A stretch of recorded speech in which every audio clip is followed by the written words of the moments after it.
Pandian store சீரியலில் today பேஸில் நம்ம மீனா இருந்துட்டு தங்கமயில் அக்கா கிட்ட நான் பேசினதுக்காக காரணம் நிறையவே இருந்துச்சு. அந்த காரணத்தினால தான் நான் அக்கா கிட்ட பேசவே செஞ்சேன். ஆனால் அதுக்குள்ளே வீட்டில் இவ்வளோ பெரிய பிரச்சனை வெடிக்கும்னு நான் கொஞ்சம் கூட எதிர்பார்க்கவே இல்லை. ஆனால் இன்னொரு விஷயம் ராஜி, உனக்கு இந்த விஷயம் தெரியும்னு வீட்டில் யாருக்கும் தெரிய வேண்டாம். அதுக்கப்புறம் என்னை போட்டு படுத்துகிற மாதிரி தான் உன்னையும் போட்டு படுத்துவாங்க அப்படின்னு சொல்லிட்டு மீனா சொல்லிக்கிட்டு இருக்காங்க. சரிக்கா, அதெல்லாம் இருக்கட்டும், நீங்கள் மாமாவை எப்படி சமாளிக்க போகிறீங்க அப்படின்னு சொல்லிட்டு கேட்கவும், உங்கள் மாமாவை தானே, அதெல்லாம் சமாளிச்சுக்கலாம், அதை பற்றியெல்லாம் நீ கவலைப்படாதரா, பார்த்துக்கலாம் விடு அப்படின்னு சொல்லிட்டு நம்ம மீனா சொல்லிக்கிட்டு இருக்காங்க. அடுத்த நிமிஷமே நம்ம செந்தில் நின்றுட்டு இருக்காங்க. செந்தில் வந்த உடனே கோமதி இருந்துட்டு டீ போட்டு எடுத்துகிட்டு வரட்டுமாடா அப்படின்னு சொல்லிட்டு கேட்குறாங்க.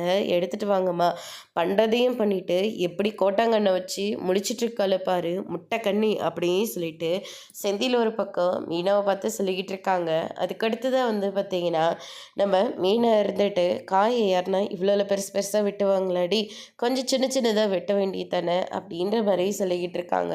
அதுக்கடுத்து தான் பார்த்தீங்கன்னா சரிங்க அத்தை, நாங்கள் வீட்டுக்கு கிளம்புறோம் அப்படின்ற மாதிரி சொன்ன உடனே செந்தில் இருந்துட்டு ஆமாம்மா, இவன் இங்கே இருந்தால் பிரச்சனை இன்னும் கொஞ்சம் பெருசாக தான் வெடிக்கும், இன்னும் என்னென்ன பூதங்கத்தை தூக்கி போடுவானே தெரியாது அப்படின்ற மாதிரி சொல்லிக்கிட்டு இருக்காங்க. நான் என்ன பண்ணேன், நீ எதுக்காகடி அண்ணன் ஏதோ ஒரு பொண்ணுக்கிட்ட பேசிகிட்டு இருக்கிறதா சொல்லிக்கிட்டு இருக்கேன், நான் ஒன்றும் போய் சொல்லலையே, உண்மையை தானே சொல்லிக்கிட்டு இருக்கேன். மயிலக்கா வயிற்றுல குழந்தை வளர்ந்துட்டுருக்கு, இன்னொரு பக்கம் டிவோர்ஸ் வேறு போயிட்டுருக்கு, எதுவுமே கண்டுக்காமல் மாமா தினமும் ஒரு பொண்ணு கூட கோயிலில் உட்காந்து பேசிகிட்டு இருக்காங்க. நானே ஒரு 5-6 தடவை பார்த்துருக்கேன், மயிலக்காவும் பார்த்துருக்காங்க அப்படின்ற மாதிரி சொல்லிக்கிட்டு இருக்காங்க. இதை கேட்டவுடனே மொத்த பேரும் ஷாக் ஆகுறாங்க. கோமதி இருந்துட்டு அவன் தான் சொன்னாலா அவங்க ஃப்ரெண்டு கூட யாரோ கூட பேசிகிட்டு இருக்கேன்னு. அவங்க ஃப்ரெண்டாவோ இல்லை லவரோ கூட இருந்திருக்கலாம்ல, ஆனால் மயிலக்கா கண்ணிலையா படணும் அப்படின்ற மாதிரியெல்லாம் மீனா சொல்லிக்கிட்டு இருக்காங்க. அன்னைக்கு வந்தாங்களே அவங்க, அதாச்சு மயில் கர்ப்பமாக இருக்கிற விஷயத்த தேங்காய் போட்டு உடைக்கிற மாதிரி சொல்லியிருந்த ஆயிருக்கும். ஆனால் அதை சொல்லாமல் சரவணன் ஏதோ ஒரு பொண்ணுக்கிட்ட பேசுகிறான்னு சொல்லிட்டு தேவையில்லாமல் பிரச்சனை வேறு பண்ணி விட்டு போயிட்டாங்க. அவங்க ஒன்றும் தேவையில்லாமல் சொல்லலையே, தேவையாக இருந்ததுனால தானே சொல்கிறாங்க. ஆமாம், இதுக்கு மேலே நாங்கள் இங்கே வந்தால் சரியாக வராது, எழு போகலாம் அப்படின்னு சொல்லிட்டு மீனாவை தன்னுடைய வீட்டுக்கு கூட்டிகிட்டு போகிறாங்க. அதுக்கடுத்து தான் இந்த சைடு சக்திவேல் பயங்கர கோவத்தில் உட்காந்துக்கிட்டு இருக்காங்க. முத்துவேல் இருந்துட்டு குளிச்சுட்டு வரேன்னு நம்ம வடிவு வெளியே சொல்லிட்டு வந்துடுறாங்க. என்னங்க இன்னும் நீங்கள் குளிக்கவே இல்லையா?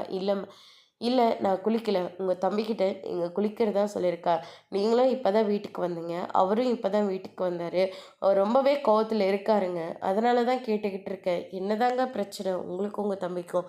அதெல்லாம் எதுவுமே இல்லை அப்படின்னு சொல்லிட்டு சக்திவேல் பக்கத்தில் போயிட்டு உட்காந்துக்கிறாங்க. அதுக்கடுத்து தான் என்னடா ஆச்சு அப்படின்னு சொல்லிட்டு கேட்கவும், நான் தானே உங்களை கேட்கணும், உங்களுக்கெல்லாம் என்ன தானே ஆச்சு, எதுக்காகண்ணே நீங்கள் அதற்கதற்கூட காரில் இறங்குனீங்க அப்படின்னு சொல்லிட்டு கேட்கவும், அதுவா நீங்கள் ஏதோ ஒரு பார்ட்டி கூட கிளம்புறதா தானே சொன்னீங்க, அவங்க காரில் இல்லை நம்ம அவங்க வீட்டுக்கு வந்திருக்கணும், அதை விட்டுட்டு அந்த பரதேச பையன் பாண்டிய மகன் கூட நீங்கள் வண்டியில் வந்துட்டுருக்கீங்க. ஓ, அதுதான் விஷயமா? இது நல்ல விஷயம் தானே, மருமகன் கூட மாமனார் வருது நல்ல விஷயம் தானே, வாயை உடைச்சிருமா, அமைதியாக இருறா அப்படின்ற மாதிரி நம்ம சக்திவேல் பழனி மிரட்டிட்டு இருக்காரு. அதுக்கடுத்து தான் பார்த்திங்கன்னா, இப்போ நான் என்னத்தை தப்பாக சொல்லிட்டேன், நீ வாயை மூடிட்டு இருன்னு சொன்னேன் அப்படின்ற மாதிரி சொல்லிடுறாரு. அதுக்கடுத்து தான் பார்த்திங்கன்னா, இல்லைடா பார்ட்டி கூட தான் போனேன், ஆனால் திருமணிலே நான் இறங்கிட்டேன், அதுக்கப்புறம் நடந்து வந்துட்டுருக்கிற போது லேசாக தலை சுற்றுற மாதிரி இருந்துச்சு அப்படின்ற மாதிரி ஏதேதோ காரணம் சொல்லிவிட்டு உடம்புக்கு முடியல, நான் போய் படுக்கிறேன்னு சொல்லிட்டு அங்கேருந்து கிளம்பி போயிடுறாங்க. அதுக்கடுத்ததாக ஏதோ ஒரு விஷயம் தப்பாக இருக்குது, அண்ணன் சொல்கிறது எதையும் நம்புற மாதிரி முடியல அப்படின்ற மாதிரி சொல்லிடுறாங்க.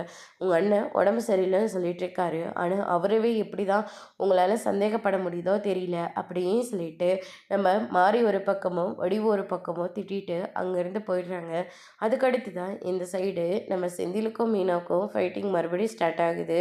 அண்ணன் நிஜமாவே ஒரு பொண்ணு கூட பேசிகிட்டு இருக்காங்களா, பின் என்ன நான் சும்மாவை சொல்லிக்கிட்டு இருக்கேன், இதை நீ அன்னைக்கே சொல்லியிருக்கலாமே, எங்கெங்க வாயை திறக்க விட்றீங்க, நீங்களா மொத்தத்தையும் பேசி தீர்த்துடுறீங்க, ஆனால் பழைய தூக்கி என் மேலே போட்டு விட்டுடுறீங்க, உங்களுக்கும் கேட்டுக்கிற புத்தி கிடையாது, உங்கள் வீட்லேயும் சொல்கிற புத்தி கிடையாது அப்படின்னு சொல்லிட்டு மீனாக இருந்துட்டு பயங்கரமாக திட்டிகிட்டு இருக்காங்க.